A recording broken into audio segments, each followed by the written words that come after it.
आज पाकिस्तान, तुर्किया, उर्दन, बरतानिया, France, Italy, Spain के सरबराहान मुमलिकत समेत 20 ममालिक के सरबराह मिस्री सदर अब्दुल फताह सीसी और अमरीकी सदर ट्रंप की मुश्तरका मेज़बानी में होने वाले शर्म शेख अमन सरबराही इजलास में शिरकत कर रहे हैं। वज़ीर आज़म शहबाज शरीफ, नायब वज़ीर आज़म इसहाक डार भी इस वक्त मिस्र के शहर शर्म शेख में ही मौजूद हैं। इस इजलास में तारीख़ी अमन दस्तावेज़ पर दस्तखत किए जाएंगे, जिसके बाद हमास और इसराइल में जंग बंदी के दूसरे मरहले के नफाज की तैयारियां शुरू की जाएंगी। आज ही हमास ने 20 इजरायली जिंदा यरगमालियों को रिहा किया है, जिसके बाद इजरायली जेलों से कैदियों को भी रिहा किया जा रहा है। अमरीकी सदर ट्रंप ने इजरायली पार्लियामेंट में मुआहदे को अमन की बड़ी फतह करार दिया है। ट्रंप ने सालसी करने वाले ममालिक कतर, मिस्र और तुर्किया का शुक्रिया अदा किया। हमास के तर्जुमान हाजिम कासिम ने अमरीकी सदर ट्रंप के इस बयान का खैर मकदम किया है, जिसमें उन्होंने इसराइल की गजा पट्टी पर जंग खत्म करने की तस्दीक की है। साथ ही तमाम सालिसों और बैनुल अक़वामी फ़रीक़ैन से मुतालबा किया है कि वो इसराइल के रवैये की निगरानी जारी रखें और यकीनी बनाएं कि वो अपनी जारहियत दोबारा उस सरजमीन पर शुरू न करे। अक़वाम मुत्तहिदा के सेक्रेटरी जनरल एंटोनियो गुतेरेस का कहना है कि यरगमालियों की रिहाई एक ऐसा मौका फराहम करती है जिसे गजा की पट्टी में हमास और इसराइल के दरमियान तनाज़ा ख़त्म करने के लिए इस्तेमाल किया जाना चाहिए। 9 अक्टूबर को इसराइल और हमास ने गजा में जंग बंदी के पहले मरहले पर इत्तेफाक कर लिया था, जिसका मकसद उस तबाहकुन तनाज़े को ख़त्म करना था जिसमें दसियों हज़ार अफराद लुक़मा अजर बन चुके हैं। फ़लस्तीनी इलाके को मलबे का ढेर बना दिया गया और एक बड़े इंसानी बहरान ने जन्म लिया है। अमरीकी सदर ट्रंप की जानिब से बताए गए मुआहदे के कलीदी निकात के मुताबिक हमास तमाम यरगमालियों को रिहा करेगी, जबकि इसराइल अपनी अफवाज को एक तयशुदा लाइन तक पीछे ले जाएगा। ऐसे में अब देखना होगा कि क्या इसराइल इस अमन मुआहदे पर मिनो अन अमल करेगा। इसराइल खास तौर पर नेतन्याहू का ट्रैक रिकॉर्ड ऐसा रहा है कि वो अमन पहुंचाने के लिए अपने बहुत से वादों से मुकर जाता है। इसी सूरत हाल पर गुफ्तगू करेंगे कि इसे एक परमानेंट पीस प्रोसेस समझा जाए या एक आर्जी सिचुएशन बनेगी। सवाल इस तरह से, शर्म शेख अमन इजलास वाकई मशरिक़ वस्ता में एक नए बाब का आगाज़ या महज सिफारती रस्म? ज़ैगम साहिब, आपके ख्याल में एक मुस्तकिल अमन अमल का आगाज़ होने जा रहा है और जो दोनों साइड्स हैं, फ़रीक़ैन हैं, अब इस प्रोसेस को आगे बढ़ाएंगे, या जैसा कि एक माजी भी रहा है, ख़ास तौर पर नेतन्याहू को भी देखा जाए कि इस पीस प्रोसेस को नुकसान पहुंचेगा, एक आर्जी सिचुएशन डेवलप होती नज़र आती है? ये जो बिग टेंट मीटिंग है, ये इसी उम्मीद के साथ हो रही है कि कत्लेआम जो बंद हुआ है ये दोबारा शुरू ना हो और खित्ता अमन की तरफ जाए और फ़लस्तीनी अपने हकूक़ लेने की तरफ आगे बढ़े।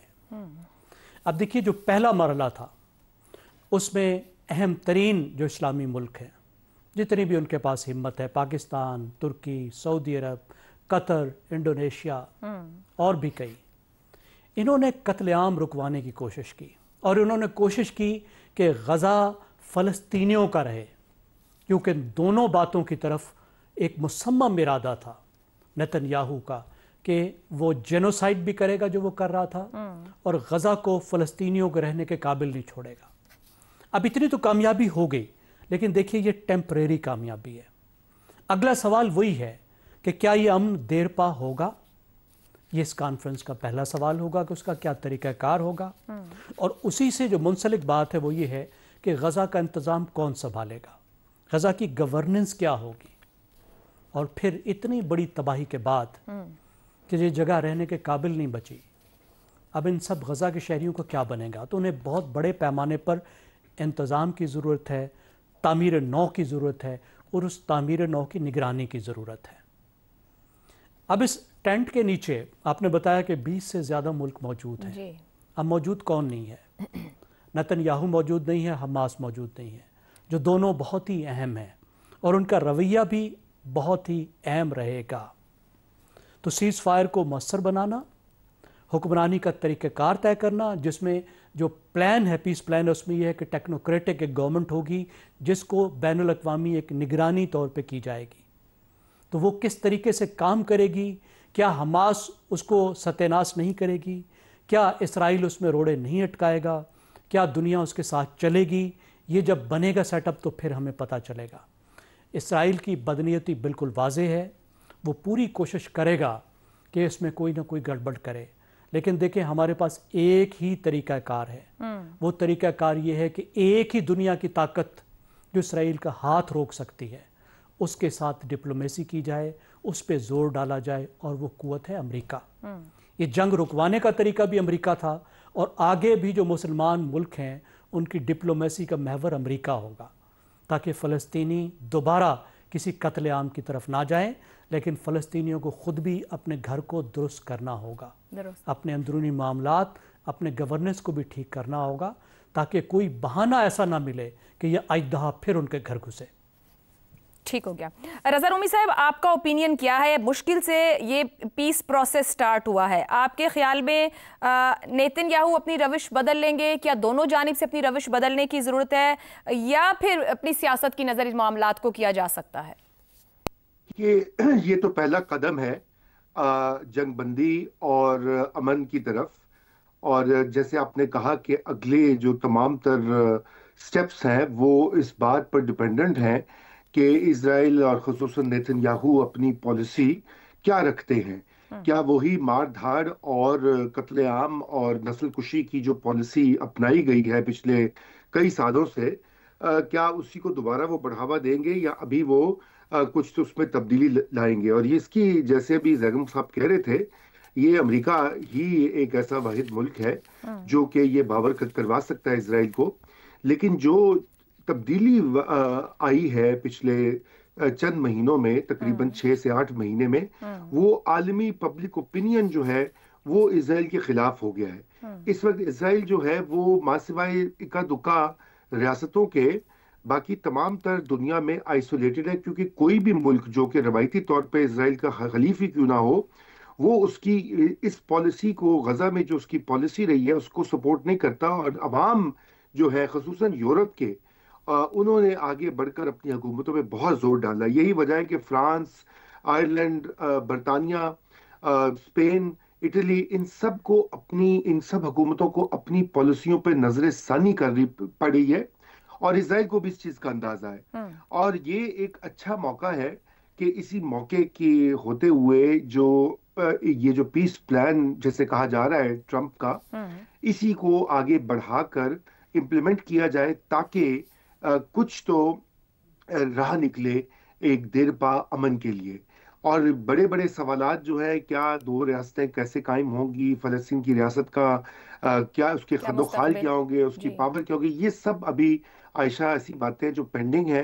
और मगर रज़ा रूमी साहब, आज अमेरिकी सदर ट्रंप तो खुद इजरायली पार्लियामेंट में बहुत तारीफें कर रहे थे नेतन्याहू की, और फिर वहां के सदर के लिए उनकी माफी का भी उन्होंने सिफारिश की है।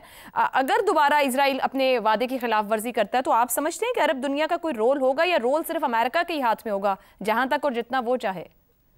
देखिए, अगर अरब दुनिया का कोई रोल या कोई से होती तो आज हम इस मकाम पे ना खड़े होते, और हजारों फलस्तीनी मासूम बच्चे जो हैं वो इस वक्त शहीद ना हुए होते।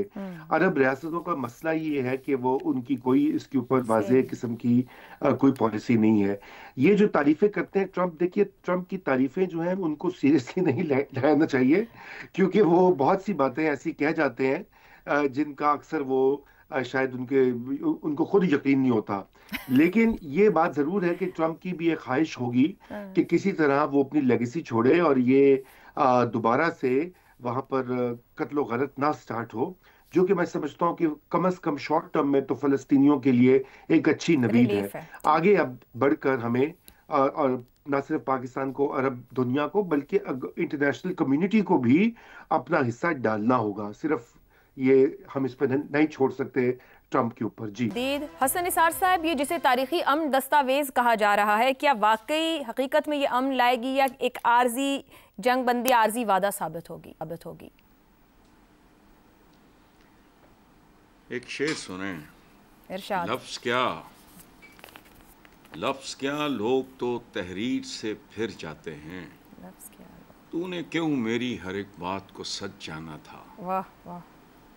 तुमने बहलाना था और मैंने बहल जाना था। क्या बात।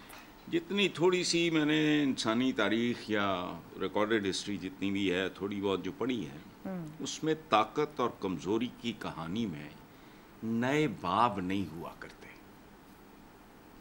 कोई एक मिसाल दो मुझे। एक नए बाब सिर्फ ताकत रकम करती है, उसके मुख्तलिफ तरीके होते हैं।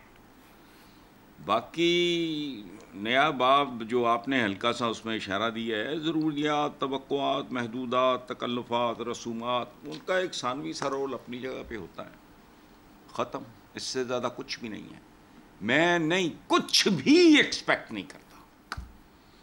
ये बिल्कुल एक हवाला हमारे दोस्तों में से किसी ने दिया, मेरे जहन से निकल गया है कि ग्लोबल ओपिनियन ये वो वगैरह, तो बिल्कुल उन्होंने अब इसको थोड़ा उस पर शेल्फ कर दिया है वक्ती तौर पे। जो वो चाहेंगे वो उनको मिलेगा, सिंपल सी बात। कौन चाहेंगे? ताकतवर? जो तैमूर ने चाहा था, सुने इधर तो मामला ही कुछ नहीं, जो तैमूर ने चाहा बायजीद यल्दरम से ले लिया, जिसने कभी शिकस्त नहीं खाई थी। ये तो सरतापा शिकस्त खुर्दा एक कम्युनिटी है, तो ये इसलिए जाने दो। एहतजाज वगैरह की तैयारी करो, मजम्मत वगैरह ये वो, ये रियलिटीज़ हैं। आपकी रियलिटीज़ ही हैं, मेरी भी रियलिटीज़ यही हैं। अगला फेज़ आएगा, उस पर फिर मजम्मत करेंगे, एहतजाज करेंगे, कोई जलसा जुलूस, ये वो घटिया सी तकरीरें, ये वो सारा कुछ भी नहीं। बहुत ही मायूस कुन पिक्चर पेंट कर देते हैं आप तो हसन साहब। उस वक्त में तो कम से कम नहीं। हाँ, तो यही किया है। ना ना ना ना ना, मैंने उम्मीद फैलाने का ठेका नहीं लिया हुआ। मेरा तो काम एक मिस्त्री का काम है, जो रियलिटी है मैं बता रहा हूं। जायद इस बात को अप्रिशिएट कर रहे हैं, वहां पर खाने पीने को पहुंच रहा है। सुभान अल्लाह, एड पहुंच। फर्स्ट वर्ल्ड वॉर में भी हुआ था, सेकंड वर्ल्ड वॉर में भी, जंगों के बाद अमन नहीं आता है ना सर। फर्स्ट वर्ल्ड वॉर के बाद भी अमन आया, सेकंड वर्ल्ड वॉर के बाद तुम देख लेना आने वाले दिनों में। अच्छा चलो कोई बात ठीक है, ओके। और ये महीनों की बात, लंबा काम नहीं है। शहजाद साहब, ये मामला जो अहम मुसलमान ममालिक की सालसी में खुद ट्रंप भी इसकी तौसीक कर रहे हैं, अप्रिशिएट भी कर रहे हैं, कतर, मिस्र, तुर्किया की, इनको ये तमाम जमानतें काफ़ी हैं कि इजराइल अपनी फौजी बर्तरी के नशे में दोबारा वो कुछ नहीं करेगा जिसका आज वादा कर दिया गया। या खुद ट्रंप भी वहां खड़े होकर कह रहे हैं कि ये तो मुझसे वो कुछ मांग रहा है, जब वो असले की बात करें जो मुझे भी इल्म में नहीं है, और साथ अप्रिशिएट भी कर रहे हैं। क्या वाकई जो कुछ दिखाई दे रहा है, जो हसन साहब जैसे कि जो तस्वीर हम देख रहे हैं, असल में भी वही है या पसे पर्दा बहुत कुछ है? देखिए, जो पहले बातें होगी उनको दोहराने का फायदा नहीं है। थोड़ी सी और चीजें मैं ऐड करता हूँ कि क्या डिसाइड करेगा कि ये मुआहदा रहता है कि नहीं रहता। अब्राहम्स अकॉर्ड कितने को जरूरी हैं अमेरिका और इसराइल के लिए। अगर तो उनको वो रखना चाहते हैं और बढ़ाना चाहते हैं, आगे चलना चाहते हैं, तो फिर कुछ ले कुछ दे करना पड़ेगा। और अगर नहीं है तो फिर ये चीज इधर ही खत्म हो जाएगी। अब्राहम अकॉर्ड उधर 4-6 मुल्क हैं बस, उसके बाद आगे बात नहीं रखेगी। दूसरी बात, 2 स्टेट सोल्यूशन या ग्रेटर इसराइल, इसके ऊपर इसराइल के अंदर भी बहस है। इसराइल के भी बहुत सारे लोग कहते हैं कि 2 स्टेट्स होनी चाहिए, और ऐसे भी हैं जो कहते हैं ग्रेटर इसराइल होना चाहिए, ये तो हमारी ज़मीन ही हमें वापस मिलनी चाहिए जहाँ जहाँ फैली हुई है, जो अभी हमारे काबू में नहीं है।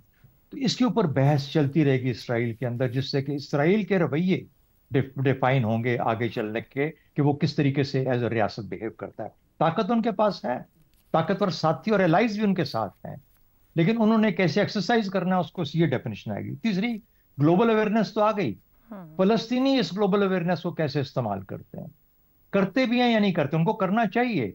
ये जो ग्लोबल अवेयरनेस आई, दुनिया के अंदर एक पहचान हुई, इसको फलस्तीनियों का अपना कंडक्ट, अपना रोल, कितनी जान है, किस तरीके से आगे लेके जाना चाहते हैं, किस तरीके से अपने लिए एक बेहतर हालात क्रिएट करना चाहते हैं, 2 रियासती जो सोल्यूशन है उसको किस शक्ल में है, जान या नहीं है।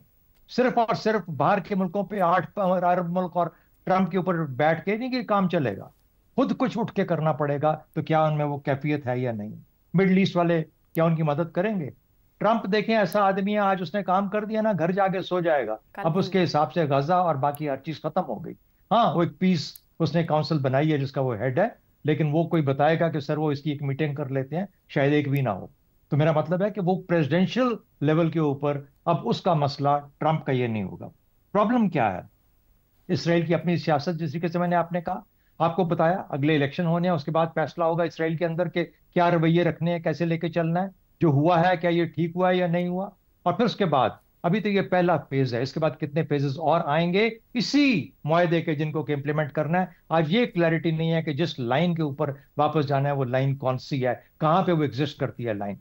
और अगर वो वापस जाते हैं, अगर इसराइली फौजी वहां से हटते हैं और उस लाइन के पीछे जाते हैं, तो बाकी फिर गजा का प्लान किस तरीके से संभाला जाएगा और कौन संभालेगा, ये भी चीजें डिफाइन होने वाली है।